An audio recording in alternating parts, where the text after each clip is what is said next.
Innahu huwal ghafurur rahim.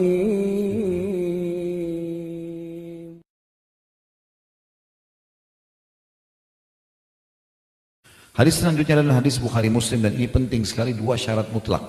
Digaris bawahi kalau yang punya pena. Sabda Nabi SAW, man shama ramadhana imanan, ini imanan garis bawahi, wahtisaba, ini juga digaris bawahi. Ghufira lahu ma taqaddama min dzambi. Barang siapa yang berpuasa karena keimanan, jadi bukan puasa karena semua teman-teman kita puasa, karena lingkungan kita puasa, karena pasangan kita puasa, karena enggak enak sama orang, enggak. Orang seluruh dunia tidak puasa pun kita tetap puasa sendiri. Keimanan antara kita dengan Sang Pencipta Allah.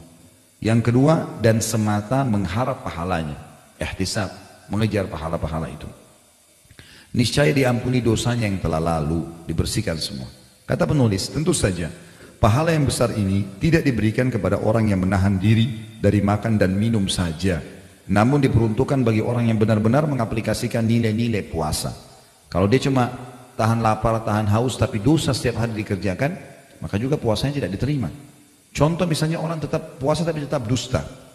Hadis Nabi SAW riwayat Bukhari berbunyi, man lam yada' qawla az-zuri wal amala bihi falaysa lillahi hajatan fi an yada'a ta'amahu wa syarabah. Barang siapa yang tidak menahan diri dari ucapan dusta dan perbuatan dusta, maka sedikit pun Allah tidak sudi menerima puasanya meskipun ia menahan diri dari makan dan minum.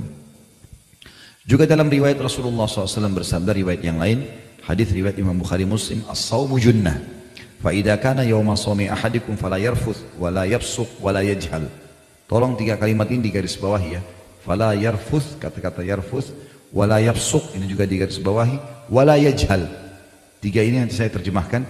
Fa in sabahu ahadun falyakul inni imru'un sha'im. Ibadah puasa laksana perisai.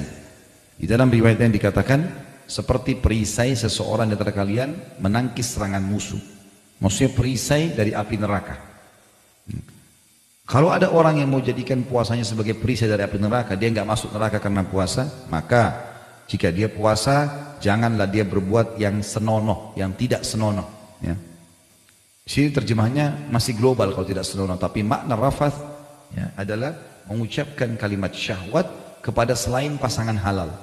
Sayang, cinta, rindu, apalah kekasih, ini semua hanya boleh pada istri atau suami.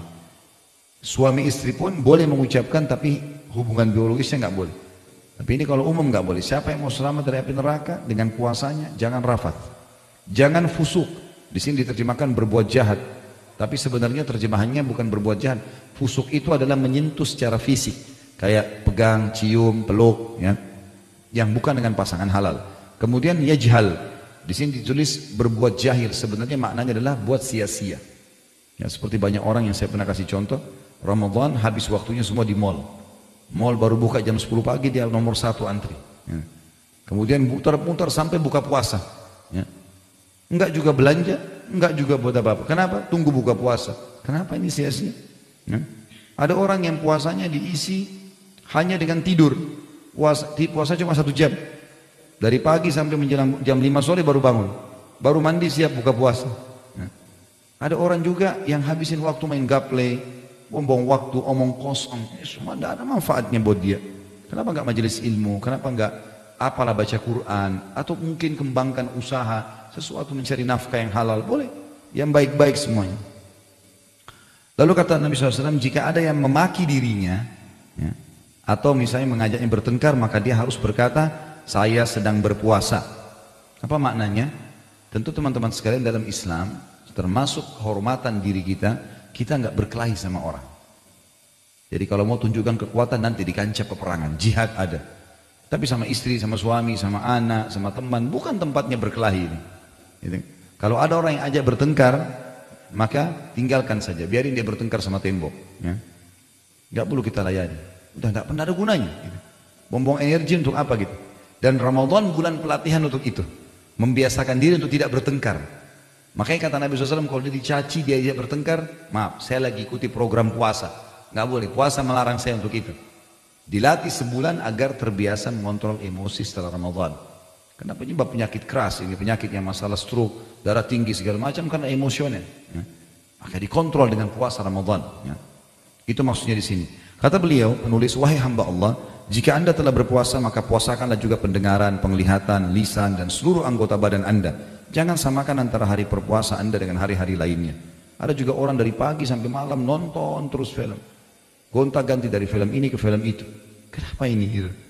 Dari dosa ke dosa. Kan sia-sia. Melihat auratnya orang, mendengarkan cerita bohong, dengerin musik, apalah segala macam.